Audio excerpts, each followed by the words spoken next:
Praxis Review, American History from the Age of Jackson to World War I. This is Frank Wetta, Senior Lecturer, Department of History, Kean University. We will look at 12 periods in American history, each one unique, characterized by its developments and its themes. We begin with the Jacksonian era of the 1830s, the so-called era of the common man. We'll look next at the conflict between nationalism and sectionalism. We'll look at the expansion of American society and the American economy westward. We'll look then at the great central event of American history, the great datum point of American history, the American Civil War, 1861 to 1865. We'll look at the troubled post-war years, the so-called tragic era of Reconstruction from 1865 to 1877, and look at the myth and reality of that period. We'll look at the rise of big business, that is, the great corporations that came to define the American economy, and to what Mark Twain called the Gilded Age. We'll look at how immigrants from Southern and Eastern Europe transformed America, the so-called new immigration.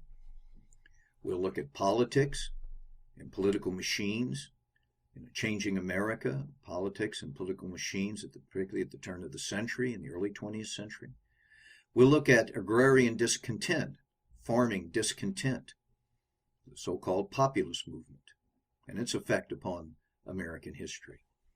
The middle-class-inspired movement known as the Progressive Movement. Then we'll look at the emergence of the United States as a world power in the turn of the century, the Spanish-American War. And we'll end with America and the First World War, the Great War, how it transformed American society and how it influenced American society.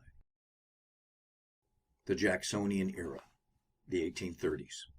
I was born for a storm, and a calm does not suit me. Andrew Jackson. Well, this could be America itself speaking. I was born for a storm, and a calm does not suit me. It's a turbulent period for the United States history. The popular image of Jackson. Old Hickory, Indian fighter, hero of the Battle of New Orleans, champion of the common man, foe of special interest, not the title aristocracy of old Europe, but the aristocracy of American banking and special economic privilege. His election in 1828, considered by some to be so important that it's referred to as a revolution, and his followers as Democrats, Jacksonian Democrats. The modern-day Democratic Party, in fact, traces its origins back to Andrew Jackson and, before him, to Thomas Jefferson. Symbolic of this revolution was the reception in the White House following Jackson's inauguration, where the common people, the little people, came, drank punch, ate cake, celebrated the revolution, and put their muddy boots on the White House furniture. Now, this was a rough society, this frontier society, and Jackson represents it. There was a strong strain of violence in him. He had once killed a man in a duel. He was born on the frontier, and he represented the frontier spirit. And on the other hand, by the time he becomes President of the United States, he was a planter, a slaveholder, a former lawyer and judge, a man with a rather extensive private library. There are really two sides to him, a myth and a reality. Andrew Jackson was the first modern president because he was the first one who asserted that the president was not merely a member of the government's symphony. He was its conductor. John Meekum. This is a painting of the Battle of New Orleans. On your right, Andrew Jackson on a white horse, and to your left, the British redcoats charging the American position. The painting is not entirely correct in terms of how that battle was fought, but that's not important. What is important is the image of Jackson here as the hero of the new nation. What were the major issues of the Jacksonian era? In studying for the Praxis exam, begin with the election of 1824 and the corrupt bargain charge. This is when Jackson made his first attempt for the presidency. You should concentrate also on the revival of the two-party system, the National Republicans, or Whigs, versus the Democrats, which brings to an end the era of good feelings. Focus 2 on Jackson's election in 1828, the result of an expansion of democracy and near universal manhood suffrage.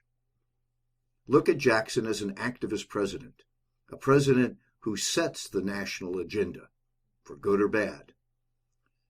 Look at Jackson's conflict with South Carolina over tariff nullification. Look at his initiation of the spoil system, that is, rewarding friends and supporters with government jobs. And Jackson's election of 1832, in which he's reelected to the presidency. The bank war, his campaign against the Second Bank of the United States. And then his economic policy, initiated by the Species Circular in one instance, resulting in a terrible economic depression known as the Panic of 1837. And finally, look at the Indian removal policy regarding the Indians of the Southeast. We will deal with this later. Two important presidential elections. In the election of 1824, there were 4 candidates for the presidency. They didn't run on separate party tickets. The era of good feelings had resulted in a sort of nonpartisan American political system. But now, strong political motives and strong economic interests were redefining American politics. William Crawford represented the South. Henry Clay represented Western interests. His rival, Andrew Jackson, the West. John Quincy Adams, the North or Northeast. Well, no one candidate won the majority of the electoral votes. Jackson won most, but not the majority. And so the election went into the House of Representatives. Well, Jackson believed that he deserved to be elected president. But that didn't happen. John Quincy Adams was elected. And after he was elected, he appoints Henry Clay Secretary of State. Jackson was outraged. He called this a corrupt bargain, that he'd been cheated of the presidency. He immediately begins to run for the next election. The era of good feelings was certainly at an end now. And in 1828, Jackson wins, defeating the incumbent John Quincy Adams. Here is a pro-Jackson political cartoon showing Jackson destroying the Second Bank of the United States. Notice in the center of the cartoon a banker with the head of a devil, horns, and behind Jackson, one of those common men cheering him on. Here are 2 opposition cartoons from the period. King Andrew, he was called by his enemies. Born to rule, born to command. King Andrew the First. And there he stands, literally, on the Constitution. And on your right, you see Jackson, not on his white horse, but riding a pig.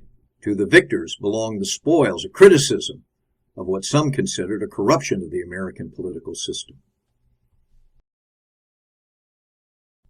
Here, an opposition illustration of Jacksonian democracy.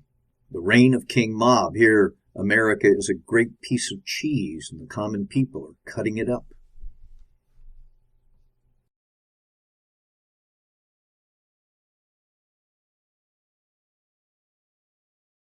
Andrew Jackson in the Supreme Court. One of the most famous instances in the presidency of Andrew Jackson was his refusal to enforce a Supreme Court decision. In this case, a decision designed to block the removal of the Indians from the Southeast. This, interestingly, becomes a subject, in part, in a Broadway musical in 2010 entitled Bloody, Bloody Andrew Jackson. In trying to understand the Jacksonian era, it might be helpful to read some of the major books on it. I'd certainly recommend Robert Rimini's The Jacksonian Era, a brief survey of the period. Marvin Myers' The Jacksonian Persuasion, a very sophisticated attempt to understand and explain what was going on in terms of politics and ideology of the time. And really one of the great books of American historical writing, Arthur Schlesinger Jr.'s The Age of Jackson, He saw Jackson as a precursor to the New Deal and Franklin Roosevelt. And then a short but very useful book by John William Ward, Andrew Jackson, Symbol for an Age. Again, trying to understand how this rough frontiersman, this military hero, Old Hickory, became a symbol of American life in the 1830s and the expansion of democracy.